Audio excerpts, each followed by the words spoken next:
Hi everyone and welcome to part 4 of the new card reveals for the new expansion Kobolds and Catacombs. Today I've got a bunch of cards to show you, including one of the most ridiculous cards I've ever seen in the game, so I'm really excited to show you that today. Make sure you do subscribe if you want to see more videos like this, because I will be doing daily updates of the cards as they release. So with that being said, let's get right into it. And the first card we're starting with is a legendary priest card called Temporus, and it is 7 mana, 6/6, and it's got one of the most ridiculous battle cries I've ever seen. And what it does, your opponent takes 2 turns, then you take 2 turns. So I don't even know where to start with this card. This card is crazy. So you play a 6/6 onto the board, then you use the rest of your mana if you've got any, end your turn, your opponent takes 2 turns, and then you take 2 turns. Now, this kind of leads for endless kind of possibilities, and we've already seen a similar card in the game to this, and that's called Open the Waygate. And this was the mage quest in releasing Unguru, where if you managed to complete the quest, you would get to take 2 turns yourself. And I really dislike that card because people figured out how to make the combo with Archmage Antonidas and Infinite Fireballs.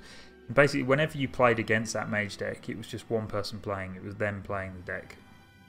So you either beat them because they didn't get their combo, or you lost because they got their combo. That was pretty much it. And they had so many free spells.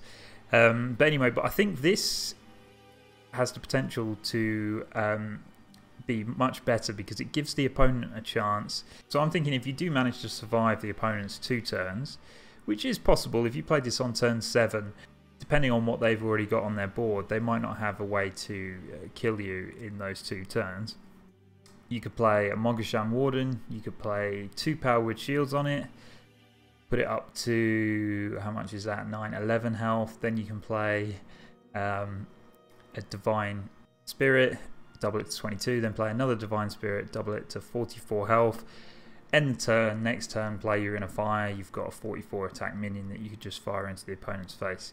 Obviously the opponent can get around this if they were just to play any taunts.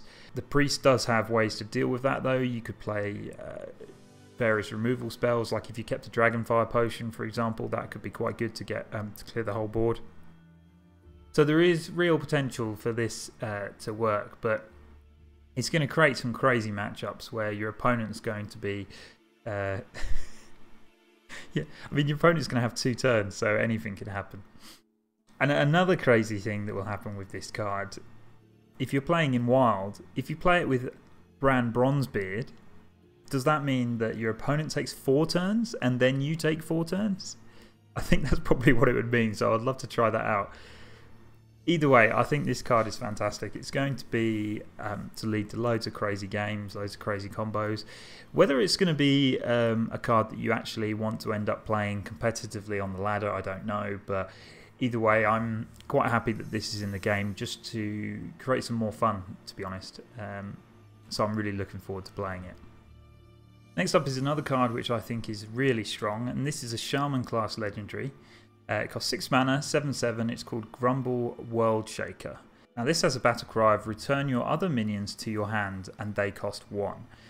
Now that battle cry has a potential to be really good, it has a potential to be really bad, but I think what is really good about this card is the fact that its stats are it's 6 mana and a 7/7. That is some really strong stats.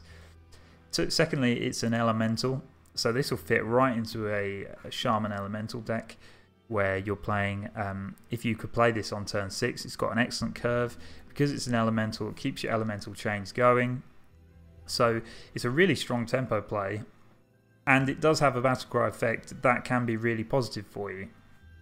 Unfortunately, it returns minions to your hand, so it takes them off of the board, so that can be a tempo loss. But it can also be really positive in a couple of ways. So if you have a minion on the board that you can trade, say it survives with 1 or 2 health, if you return it to your hand and it costs 1 mana, well, you've almost got a free minion there. So it's kind of like what you do with the Shaman, where you trade in a minion and then evolve it before it dies. and that way you get extra value out of it. So that's one way it can be really good. Other ways it could be really good are Blaze Caller would be particularly good. If you have a Blaze Caller on the board and you play this, turn it to your hand for 1 mana, you can play a Blaze Caller and deal 5 damage. So there are lots of really cool combos you can do with this. A lot of the elementals have really good battle cries, so having them back in your hand with only costing 1 can be really strong. Also, it is compatible with because it's an elemental, it's compatible with the Fire Plume Harbinger, so you can reduce the cost of this. So if you had this in your hand and played 2 Harbingers, you can reduce it to a 4 mana, so it would be a 4 mana 7/7 again. But all of these are quite situational, but I think this is a good card. I can't see the only way it would not be a good card is if Elemental Shaman doesn't work, but because of its battle cry and the potential for some really cool combos, I think it will be put in a lot of Shaman decks, and actually this will be a really good card. Definitely one that will see some play. Whether it will be a top tier card or close to the top remains to be seen, but I think just the stats alone will make it a decent card. Next up is a Paladin card called the Benevolent Djinn. It's a 3 mana 2/4, and again it's an elemental. It's not as exciting as the previous 2 cards, but I think this is a pretty solid card. At the end of your turn, restore 3 health to your hero. So it's an elemental, which is interesting because you don't see elementals in Paladin played really. So that potentially opens up a new set of decks that we could maybe see in a new expansion with Paladin. And it's statted with 2 attack, 4 health, so it's okay. It's not the best, but with the 4 health, I would imagine if you were able to play this on turn 3, you will get at least 2 turns of restoring 3 health to yourself. But at that point, if you really lost 6 health already, I don't know. It's a control card that will go into control paladins potentially. Not sure if it will see a lot of play, but this isn't terrible. I think it's a fairly average card. So Paladin doesn't really struggle too much for healing. You know, if you can play Uther of Heavenblade, you've got the lifesteal on the blade there.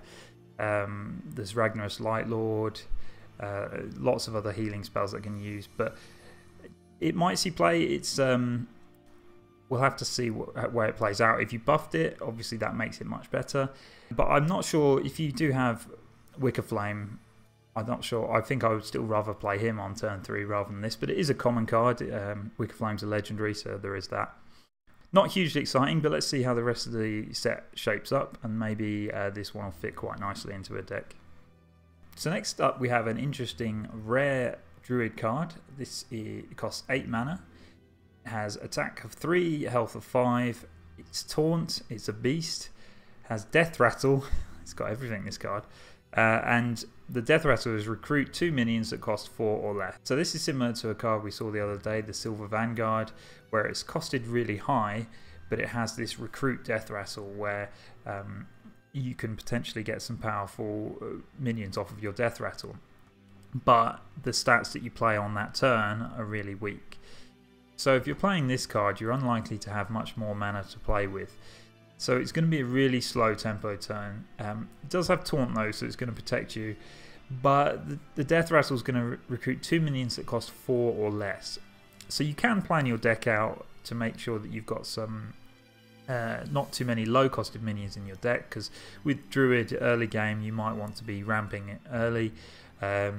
But again, we've talked about recruit. They need to be in your deck, so if they're not in your deck, they're not going to come out. 2, it's random, so if you've got Fireflies in your deck, you might get 2 Fireflies come out, so then you've kind of wasted your mana. And 3, it can be silenced.